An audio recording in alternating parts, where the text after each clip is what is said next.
The Girard class of 1960, as part of the celebration of our 50th reunion, supported this presentation, which we have titled The Moms Project. Our time at Girard, especially in the very first years, was at the very least challenging. But what we sometimes forget is our mothers had just lost their husbands, and now were losing, albeit temporarily, their sons to Girard. The experience for each of our moms is unique. In interviewing many moms and significant older family members, we believe we have condensed many of the very real experiences into this conversation. We have attempted to weave numerous themes into this discussion, realizing this is a compilation of many recollections, not one singular mom's experience, but all very real. At 5 p.m., the iron gates closed, and my son, on the other side of the gates, tried to pry them open. He said, "Mom, don't you love me?" All the kids were yelling, "Goodbye, Mom." My sister was with me and said to me, "How can you do this?" I had to wait 1 month before I could see my son, and I could still see his little feet coming down the steps of the bus. The first day that Danny went to Girard is etched in my memory. It was difficult.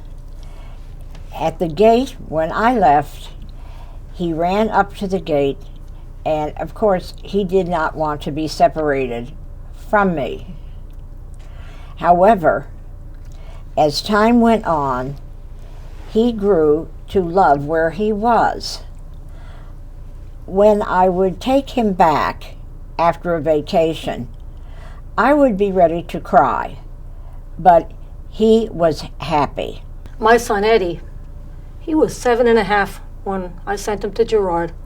It was only 5 months after his father's death. He also had a younger brother who went to Girard. And I remember real well my feelings when Ed first went to Girard. I felt it was harder on the moms than on the boys. And I believed he was in the right place. I said, "It's so hard to give up your boy. He was far away from me." But it worked out all right. Eddie stayed strong, and he hid his feelings, and everything turned out okay. I had to work to support my family. So I worked in a German bakery, and after that, I worked at St. Maria Goretti as the food service manager. My husband died. I was in my 30s. I was heartbroken over the loss of my husband. I had to go to work. If I had to do it all over again today, I don't know if I'd send him away again. It's just too much heartache. I felt judged by the people in the community, in the church, for sending him to Girard. Well, I would have enrolled my son Danny in Girard because it turned out to be in his best interest and in mine also.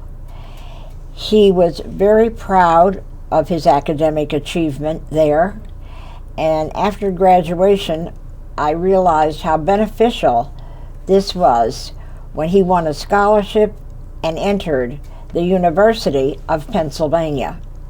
If I had to do it over again, I would definitely send Eddie back to Girard. Of course it was worth it. It was safe there, and Girard had wealth. I liked seeing something new, and Girard took care of these kids. What I liked about Girard was the history, the beautiful buildings, and the fact that one man could give so much of his money for this. I remember the day that my son David was leaving for Girard. I remember making him eggs. I was very fortunate that My family was very supportive. They didn't judge me. They went along with it. They knew it was all right with me, and I knew it was the right thing. And Eddie was great with it. I had so much faith in Eddie, and I had trust in him. I guess I always had more faith in Eddie than anybody else. It was sad in the beginning for Danny, and it was also a great sacrifice for me. However, as time went on, we both saw the great benefits, and in later life, many doors were open to Danny because he had been from Girard. Well, the lady next door told me there's a family from Ashley, PA, whose boys go to Girard College in Philadelphia, a school for fatherless boys. I called her, and she painted a great picture of Girard. And I recall a speech I heard early on at Girard. Boys, you'll cry when you come to Girard, and you'll cry when you leave Girard. I had never worked outside of the home, and when Danny was in Girard, I was employed as a seamstress in a tailor shop. I looked forward to the Mother's Day visits that we were able to have, and I remember the ginger cakes, and I also remember that Danny wore knickers. Well, my biggest regret was the days I couldn't go to be with David on Mother's Day. A few times each year, because I had to work as a waitress. My daughter, she went in my place, but it wasn't the same. I remember the Mother's Days at Girard. I remember all the tears, as you say, coming and going. My son said I never missed a Mother's Day. I would come by trolley or by cab, or Aunt Jean would drive me. I came from a very large family, and I lived in the Philadelphia area, so it wasn't too much of a stretch for me to get there. It wasn't easy or hard to get to see him. It was just something that I knew I had to do. I also took the trolley car to visit Danny, and my family was very supportive. When Danny graduated, we were all so proud. He was a battalion head, and the entire family was there at his graduation. It was a joyous day for us. I was crying all the time and said, what will I do with this boy? He was 5 years old. I had to work, and I would have had to leave David at home alone with a dog. My husband, who was born in Italy, had a heart attack in his early 40s, and he was in the hospital for 7 days. But before he died, he told me about Girard College if anything happened to him. So I knew that my son had a place to go. My heart was broken. I never got over it. I sent money and cards. I called David. He sent a card and asked, when are you coming for me? I had a few second thoughts, but I realized that I could not have given Danny the kind of life and the preparation that Girard gave him. It was definitely in his best interests. I wrote letters to Eddie, and we talked on the phone sometimes. And when I had to get off work to go see him, the people I worked for, they were very nice people. I tried to be faithful to my job, but I had to be faithful to my son, too. I was always excited when he would come home for a while over the holidays or for summer vacation. Eddie never complained. He was such a good boy. Once, when David was home for a visit, he hid at a neighbor's house and said he wouldn't go back. He vomited every time he had to go back. He loved home. I cried every day and couldn't sleep. Some moms were happy to get rid of their sons, to let them go, but not me. I occasionally feel a small guilt feeling about it, but this is quickly displaced by the fact that things turned out so very well for Danny. He enjoyed his time at Girard. He talks about it with a great affection and happiness. And Eddie was so great with it, and he hid his feelings. I had such faith in him. I knew he was in the right place. I knew I had done the right thing. I told David he was going, and he said, "Mom, please don't send me away." And I said, "If you go to Girard College, I'll give you $1."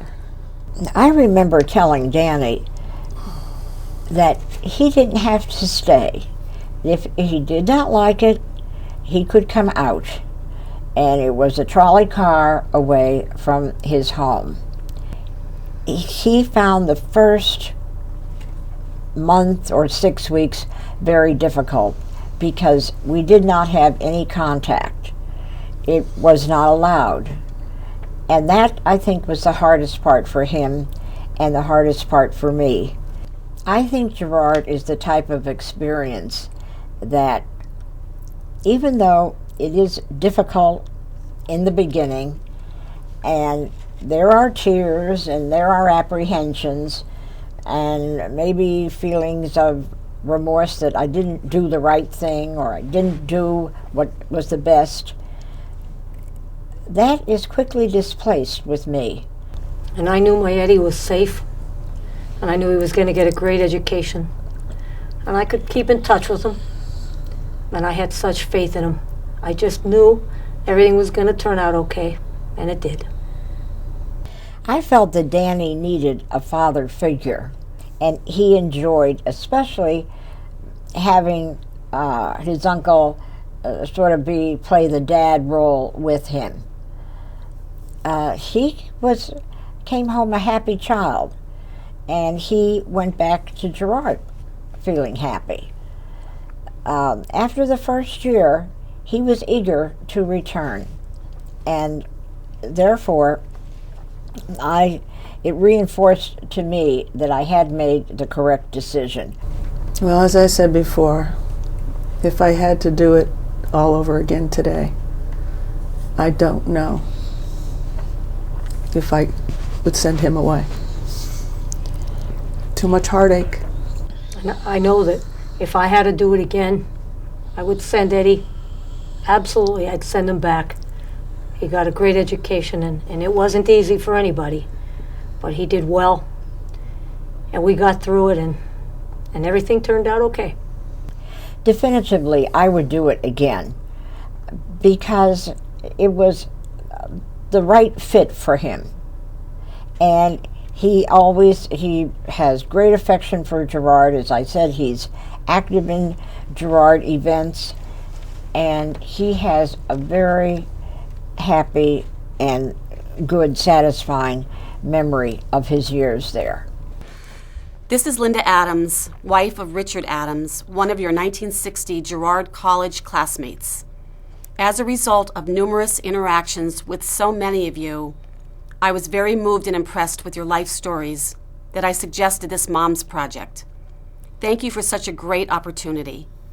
The creation of this discussion was made possible by so many of you who shared your moms and family members with us. Their stories are truly moving and memorable. The voices you heard today, although not Girard moms, have significant knowledge of and interaction with the Girard family. I would like to thank Sharon Britt, Ann Kinsman, and Gemma Mateo. A special thanks to Warren Barrace and King's College for their outstanding cooperation and technical assistance. Hail Girard!